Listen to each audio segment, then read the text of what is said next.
Olá, turma! Vamos iniciar mais uma aula de ciências com o conteúdo As propriedades físicas dos materiais. Os materiais usados nas atividades humanas podem ter diferentes origens. Quando elas estão disponíveis na natureza, são chamadas de materiais naturais. São exemplos desses materiais naturais: a madeira, o algodão, a pedra, entre outros. Os seres humanos são capazes de produzir recursos que não são encontrados na natureza, que são os materiais artificiais, como o plástico, o vidro, o aço, entre outros. Os materiais possuem propriedades físicas específicas, e a primeira propriedade física que iremos estudar é a densidade. A densidade é a característica que relaciona a massa de um objeto feito de determinado material com o volume que ele ocupa, ou seja, relaciona o peso do objeto com o que ele ocupa, o espaço que ele ocupa, certo? A massa que está se referindo aqui é peso e o volume a gente pode dizer que é o espaço na qual o objeto ocupa. Por exemplo, a mesma massa de ferro ocupa menor volume que a de algodão.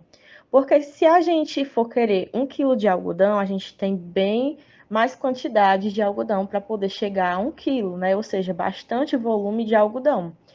Já para a gente ter 1 quilo de ferro, precisamos de bem menos quantidade. O volume é bem menor para 1 quilo de ferro. Assim, a gente pode dizer que o ferro é mais denso que o algodão. Outro exemplo, o óleo é menos denso do que a água. Na prática, isso significa que 1 litro de óleo pesa menos do que 1 litro de água. Por isso que quando colocamos água e óleo em um recipiente, ele não se mistura, o óleo sempre fica na superfície.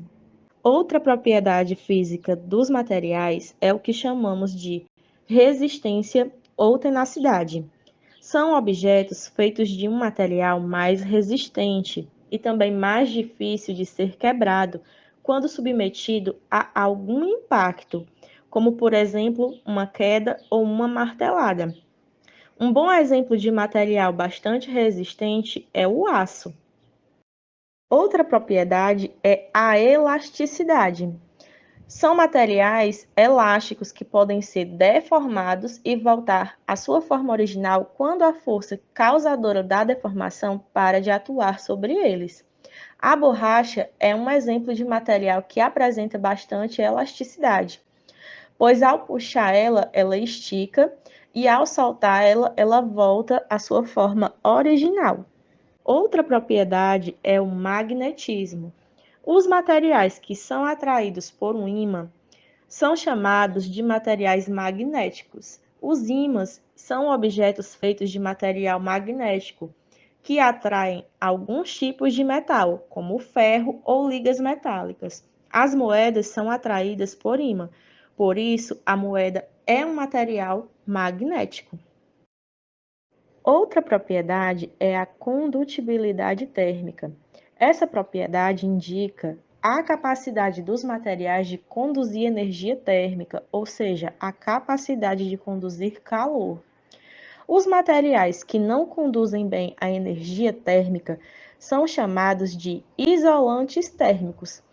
Por exemplo, o plástico é um isolante térmico, a madeira, certo? E esses isolantes térmicos são usados, por exemplo, em panelas de alumínio, porque o alumínio ele é um bom condutor térmico, por isso que a gente utiliza ele nas panelas para poder fazer os alimentos. Mas aí, geralmente, os cabos dessas panelas, o material ou é de madeira ou é de plástico, porque são isolantes térmicos, não conduzem bem a energia térmica, não conduzem bem calor, e por isso são feitos desse material para que a gente possa pegar nessas panelas sem se queimar. Dureza é uma propriedade mecânica cujo conceito está relacionado à resistência que um material apresenta ao risco ou à deformação permanente quando pressionado por outro material ou por marcadores padronizados. O diamante é o material encontrado na natureza com maior dureza. Por isso, ele é muito utilizado na indústria na fabricação de brocas e de serras de corte. A última propriedade que iremos ver é a condutibilidade elétrica, que indica a facilidade com que um material conduz a energia elétrica. De forma geral, os materiais metálicos são bons condutores elétricos. Alguns materiais não permitem a passagem da corrente elétrica e são chamados de isolantes. São exemplos de bons isolantes elétricos: o plástico, a borracha.